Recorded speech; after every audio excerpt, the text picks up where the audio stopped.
Terrain, climate, soil, location. These are all factors which dictate where man settles and how successful his settlements are. 2,000 years ago, the Faversham area was a home to Iron Age people. They lived in small villages, and to protect themselves they built forts like Bigbury, a few miles from Faversham. Where Kent's woodland was cleared for cultivation, the soil was fertile, which made it a suitable target for the Romans in their quest for expansion. Julius Caesar visited the coast near Deal, but he did not have a force strong enough to invade. In AD 43, his successor, Claudius, was more successful, and this time the Romans stayed for more than 350 years, bringing a high level of civilization.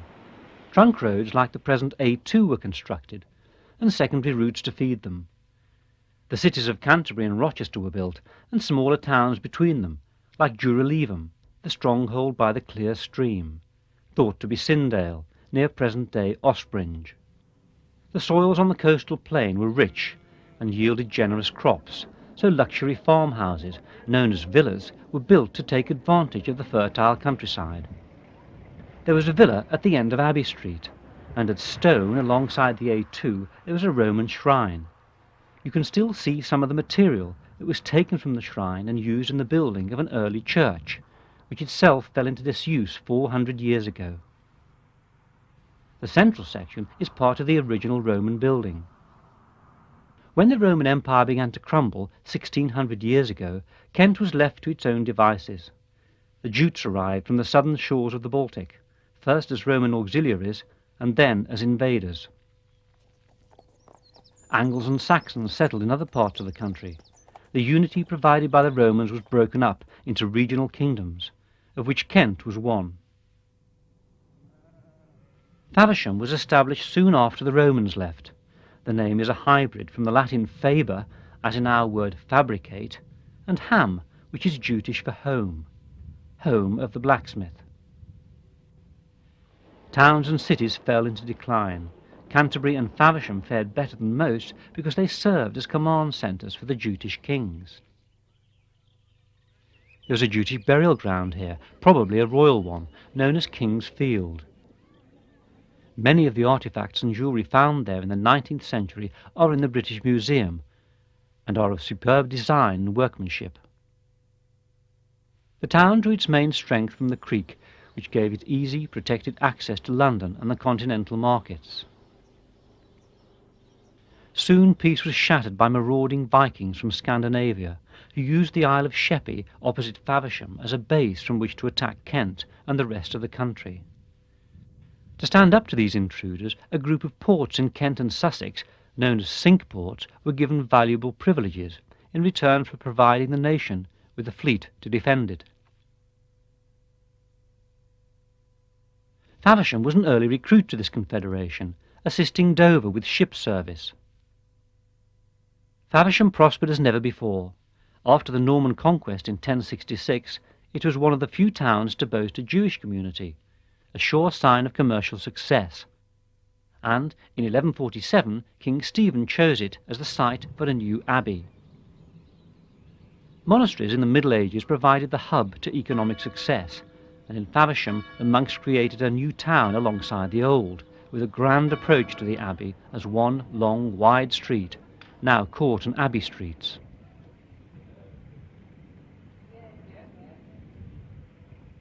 Hugely rich and often corrupt, the monasteries were ripe for picking when Henry VIII parted from the Roman Catholic Church.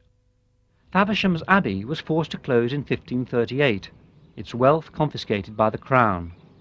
No time was lost in demolishing the abbey, for the French were threatening the Pale of Calais, then part of England, and the salvage masonry was shipped down the creek and across the English Channel to strengthen Calais' defences and build the town wall of Guisnes. For all its faults, the abbey provided essential services for the town, and these needed to be replaced. Thomas Arden, mayor in 1546, had influential connections, which enabled him to negotiate a new charter to provide the borough council with necessary powers. Arden put business before family, and his wife Alice, granddaughter of the designer of the Mary Rose, took a lover and planned revenge. The house where the murder took place is still known as Arden's House in Abbey Street. The play Arden of Faversham, published in 1592, is still performed today, sometimes against the backdrop of the actual scene of the murder. Freed from the oppression of the Abbey, trade with London and the continent was brisker than ever before, and wealthy merchants built themselves luxurious new homes. A significant new industry was the production of gunpowder. This supplemented traditional local industries like brewing, tanning and oyster dredging. A new grammar school was built, and in the centre of town a new guild hall dominated the marketplace.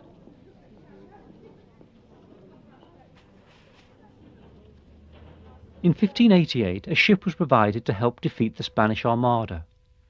Its name, the Hazard, is still used today as the local sea cadets' headquarters in a 15th century creekside warehouse. The area around Faversham prospered too. Scores of handsome 15th and 16th century timber-framed hall houses were built, often in splendid settings in the countryside or villages around the town. Hops and cherries were introduced from the continent. And if Kent is the Garden of England, a 16th century writer noted, that Faversham could claim to be the Garden of Kent.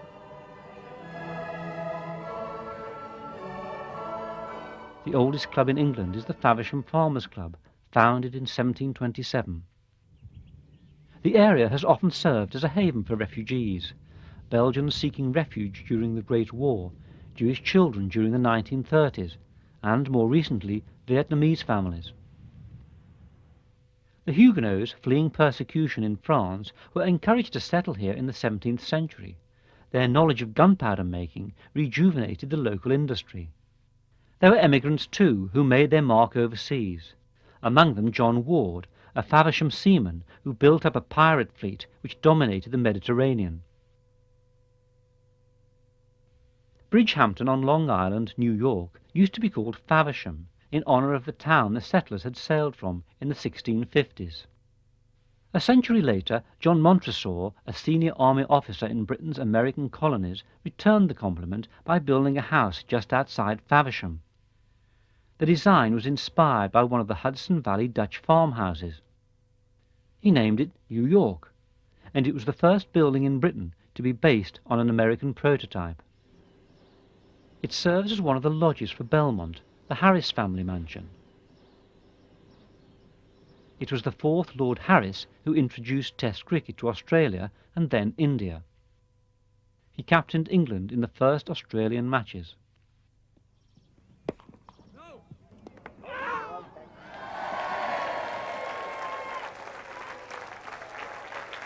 William Palmer, born in Faversham in 1829, took the stage name Robert Heller and stormed the halls in the United States as a musician, entertainer, and founder of American Magic.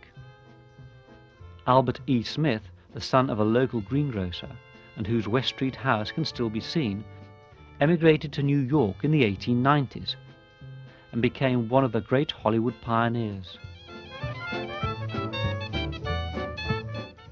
The Industrial Revolution in Faversham arrived early. The gunpowder factories were enlarged and modernised in the late 18th century, and Shepherd Neame's brewery installed a steam engine. Mechanisation on the farms threw thousands out of work. In the 1830s, some retaliated by joining the swing riots, sabotaging machinery and setting fire to ricks and granaries. The self-styled Sir William Courtenay raised a pathetic army which unsuccessfully staged the last armed rising on English soil. The Battle of Bossenden Wood was fought at Dunkirk, just outside Faversham, in 1838.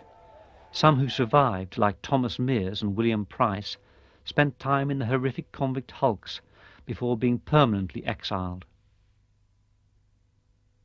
Others followed in their wake. Farm labourers so impoverished that they could only sustain their families by petty theft and poaching were also sent to the Australian penal colonies. Later, in the 19th century, rural deprivation was eased by the offer of assisted family passages to New Zealand.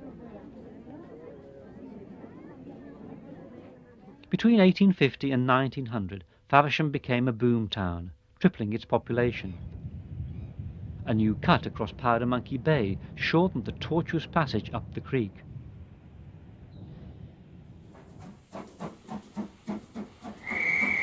The railway arrived with Faversham as a junction and a shed for locos.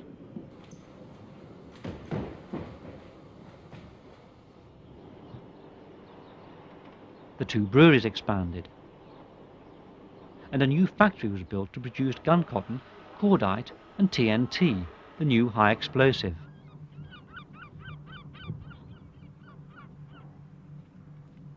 Most important of all, vast brickfields were opened up to meet the insatiable demand of London builders.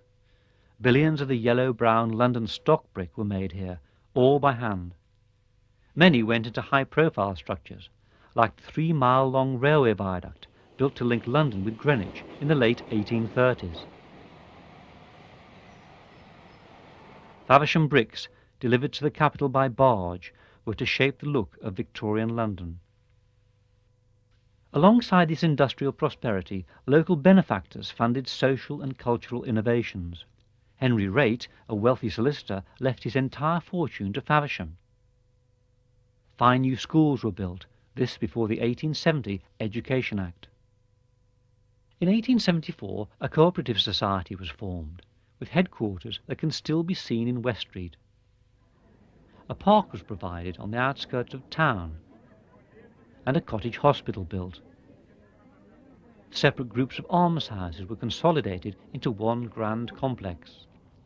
After centuries of neglect, many local churches were restored.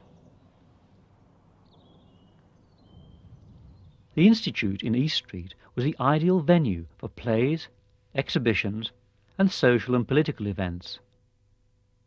Funded by its members, it was one of the best supported in Kent. Sadly, it was demolished in 1979. The celebrations of Queen Victoria's Diamond Jubilee were on a scale unmatched before or since, and reflected Faversham's confidence as a prosperous and thriving town. For the next 60 years, Faversham marked time. The high explosives and gunpowder industries collapsed at the end of World War I. Machine-made flettons from Bedfordshire proved cheaper than local bricks. There were hardly any slums to clear, which elsewhere provided much employment. There was little pressure for urban renewal, and Faversham has stayed looking like a traditional market town. Although only 60 miles from occupied France, the town escaped virtually unscathed in World War II. So Faversham was able to avoid the frenzy of post-war redevelopment, and its importance as an unspoiled historic town began to be recognised. Abbey Street was the scene of one of Britain's first group restoration schemes.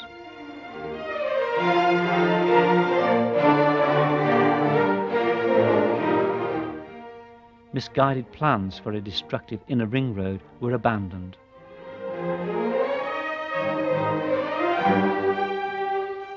Even so, new industries were needed, and these were attracted by an interchange from the M2 motorway, opened in 1963, only a mile from the town centre. The population started to increase. Electrification of the railway in 1959 made the area attractive to London commuters. New factories, homes and schools were built, mainly on brownfield sites left by disused brickfields. Through voluntary effort, the local community raised funds with which to provide the town with 2 swimming pools, a theatre, a heritage centre, and money to reopen the old Royal Cinema. Once you're out of the town, you're in the real country. On one side, Faversham is flanked by an area of outstanding natural beauty, and on the other by sites of special scientific interest because of their valuable wildlife. In order to gain the fullest enjoyment of Faversham and its surrounding area, we suggest that, if you can, you explore it on foot. The village's landscape and the town itself are documents that bear the imprint of people's lives, and they are as informative as any ancient manuscript.